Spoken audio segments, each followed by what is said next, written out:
For Indie Book Publishing, Archway Press, this is J. Douglas Barker.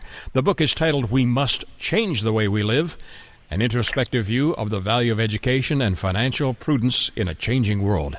And joining me from, near Chicago, Dr. Pat Obey, who is the author, and he's joining me by phone today. Welcome, sir, to the program. Thank you so much for having me. My pleasure. We visited just a little bit before our recording started, and understand you have some history with Nigeria and also with my home country of Canada. Share with my listeners a little of your early childhood and how you ended up in Chicago. Well, I grew up in the early 60s in Nigeria, so I was a child that was a victim of the Nigerian Civil War between 1966 and 1970. And so it was that kind of provided me with a little bit of a talking point in the first chapter of the book, but I also did refer to my dad's education in Canada in a university that used to be called Waterloo Lutheran University. The current name, though, is Wilfrid Laurier University in Kitchener, Canada, and so that was an opportunity for him to upgrade himself, educationally speaking, which served us quite well in the years after the Nigerian Civil War. So the interregnum between 1966 and 1967 was a time of extreme hardship, and that I discussed quite extensively in the first chapter of the book. You have 128 pages. You are a finance major or a finance, specialist, or that's where you focus your time. Share with my listeners a little about what you do as an educator. What is your focus there, and why did you focus on not education, but planning and finances in your book? Well, my PhD from the University of Mississippi is in finance and econometrics. Econometrics is a field of applied statistics. And so when I began my life permanently in the United States in the early 80s at Texas State University, starting off with an MBA, my intention was to go into a field of business with some technicality to it. And the choice was going to be either accounting or finance. And then a little bit as to how I decided on finance is also something I talk about in the first chapter of the book. But anyhow, I felt that is a field that would actualize my ambitions of growing up into a commanding leadership position in academia. So from there, from Texas State, I then moved on to the University of Mississippi, where I eventually earned my PhD. And from then on, I became a professor of finance here at Purdue University, and I'm in the Calumet campus, which is right outside of the city of Chicago, Illinois. We're on the southeast side in a small city called Hammond, Indiana. I'm familiar with it. So pursuant to that, I have had the privilege of consultant for both the U.S. government, the State Department specifically, as well as various companies, and also some country and local governments around the world. I believe on the last count, I've done about 52 countries. Wow. And so the culmination of my international professional experiences and motivated by what happened in 2007-2008 financial crisis is what sets the stage for the book, We Must Change the Way We Live. Are you focusing on younger people coming up that need to save for education, or is there a broader appeal to your book than that? There is a broader appeal to the book, most definitely. Well, first off, the book is not a textbook. It's a book on financial education, and is targeting a general audience. It's specifically parents and young people. And so it's one that's easily understood by anyone with at least a high school level education, and it's designed to inform and teach. For parents, it serves as a guide to plan wisely on matters concerning household spending, children's future education, life insurance, personal investments, and stuff like that. And for young people, it does provide them with a compass on how to make choices regarding which college major to choose, or, for that matter, which professional training to pursue if they choose not to go to college. And more importantly, how to finance that education in a way that will positively impact their life going forward after graduation. And as I mentioned quite extensively in the book, what lies after graduation are going to be some of the most daunting life decisions, such as settling into a career, deciding on marriage and family, buying or renting a property, going for consumer credits, credit cards, saving for retirement, of course.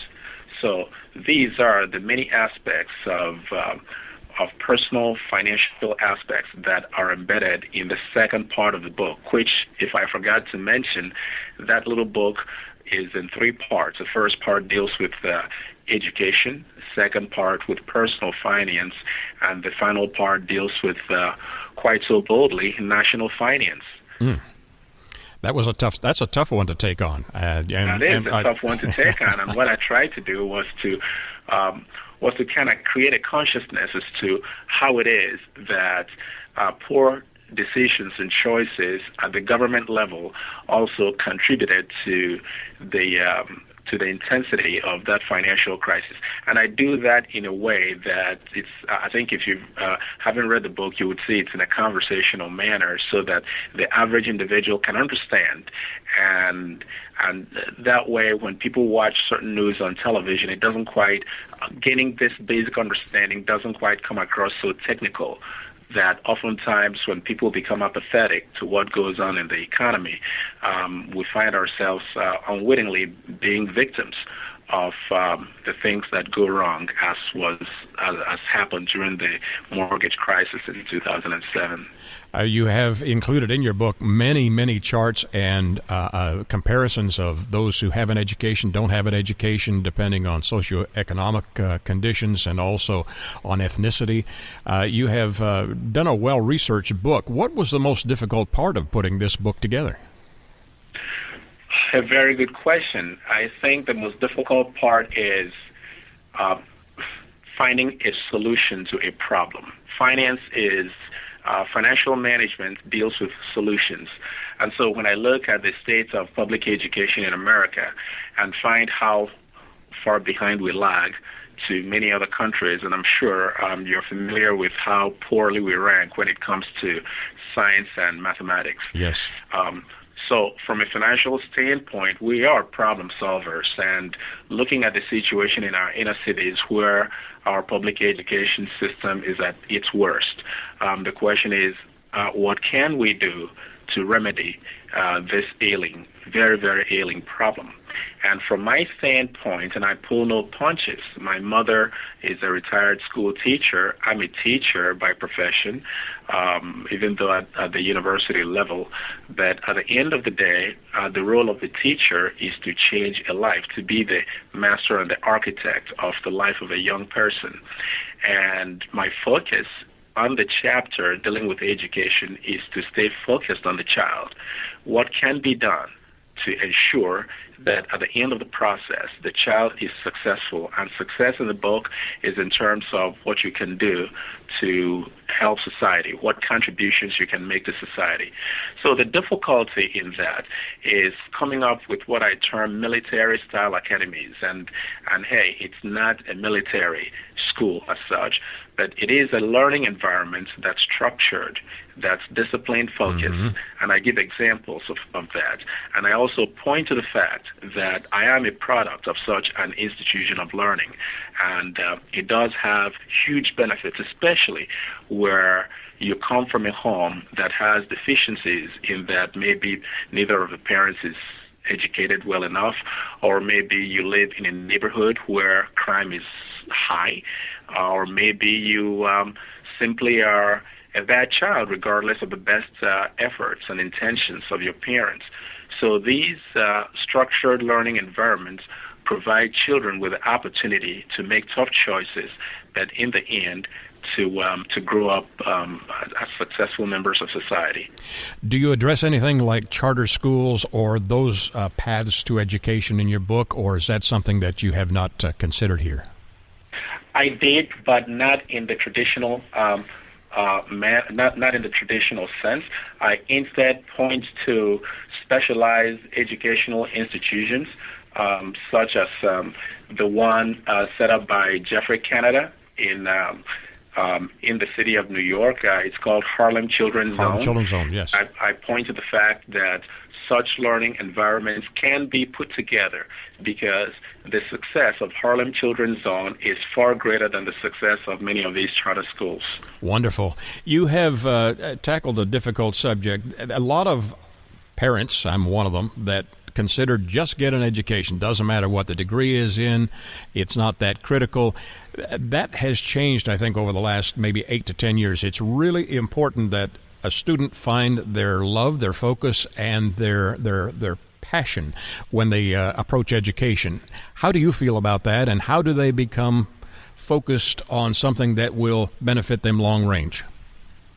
That's another excellent question right there, because one of the things that I deal quite clearly in the part that deals with education is that a good education has to have 3 goals. One is it's got to lead into a career or a job that puts food on the table, because you have to feed yourself and feed family. So that very basic human need has to be satisfied. Secondly, it has to be a career that empowers you and makes you proud and happy to practice it. It's very important, because that attribute of our existence is as fundamental as eating food. You know, the ability to wake up in the morning with a smile on your face. And thirdly, it has to be education that leads to that gives you the capacity. You have the capacity or the ability to do well in the field of study that will lead you to that career. So if, for example, you want to be an astronaut, well, you better be willing to work hard and learn physics and mathematics, for example. You wouldn't want to be something that you have decided you're unwilling to learn the skills that will lead you into it. So based on that, I caution that in the end, it's not how much money you make that is of the essence. Good. It has to be whether you are in a career that gives you that total fulfillment. You can make $30,000 a year and be far greater fulfilled than someone who makes $300,000 a year. So keeping these 3 attributes in view, I think it's helpful overall. Are you finding also that there are new support, safety nets in place for those who are like me? I don't like to reflect much on my education, other than I was a square peg in a round hole. And there are those that respond to education and respond to learning in different methods than what was effective maybe 25 or 30 years ago. What are you finding? That is excellent, because part of the success of these structured learning environments is to focus on the specific skill sets of the child. Beautiful. And on the variations in the abilities of children. No 2 children are the same in every way when it comes to learning. You know, some are going to be quicker to pick up the answer to 2 plus 2. Some are going to be quicker to picking up, to demonstrating strong cognitive skills, for example. So it's not, and I know I'm making a broad statement. However, when you have a structured and discipline-focused environment, then you have to have teachers that have the abilities to identify any types of specific learning needs that children have in those learning environments and focus on them. And again, my personal experiences going through such a boarding school environment are the things that I share. And I believe that the empowerment that I teach in the book is one I believe that can help parents in particular to learn how to manage their children growing up, especially when they're in grammar schools. Dr. Obi, in recapping your book, how would you describe it, and what is your ultimate wish for those who read it? Well, the book, We Must Change the Way We Live, should be viewed not simply as a book that informs, but one that teaches and empowers. The goal is to learn the tools that can help us enjoy a standard of living that is both fulfilling and valuable, and not only to ourselves, but also, and perhaps more importantly, as I explaining the book to society. I believe that it is in so doing that we have a greater sense of accomplishment and satisfaction, and that's the ethos, my personal ethos in my own American journey as a citizen of the country, where by reaching out to your neighbor, you find fulfillment in being an American, and that can only happen if we demonstrate prudence in how we manage our resources, of which money is a key part. Beautifully stated. Wonderful. Thank you for sharing your story and sharing the background into this book. The title again is We Must Change the Way We Live, an introspective view of the value of education and financial prudence in a changing world. My guest has been Dr. Pat Obey, OBI, if you're doing a search online. Dr. Obey, where can they get a copy of your book, and do you have something else in the future in the works? Well, first off, they can get the book quite so easily by going to my website, which is patobey.com. Pat Obey is my names put together. P-A-T is Pat, O-B-I, B as in boy. So PATOBI.com. And so in there, they'll see a bunch of video clips and radio interviews, which also would include this clip, where they can learn a lot more about the contents of the book. And what I'm currently working on has to deal with it's an extension of the book that deals with international tourism and how how countries can take advantage of the fact that tourism industry is the largest growth industry right now in this global environment that we live in. So it's not a book on personal finance, it is a book on national finance. Fascinating. 128 pages of this book, We Must Change the Way We Live. Thank you, sir, for joining me today and sharing your story. Thank you so much for having me again. My pleasure. For Indie Book Publishing Archway Press, this is J. Douglas Barker.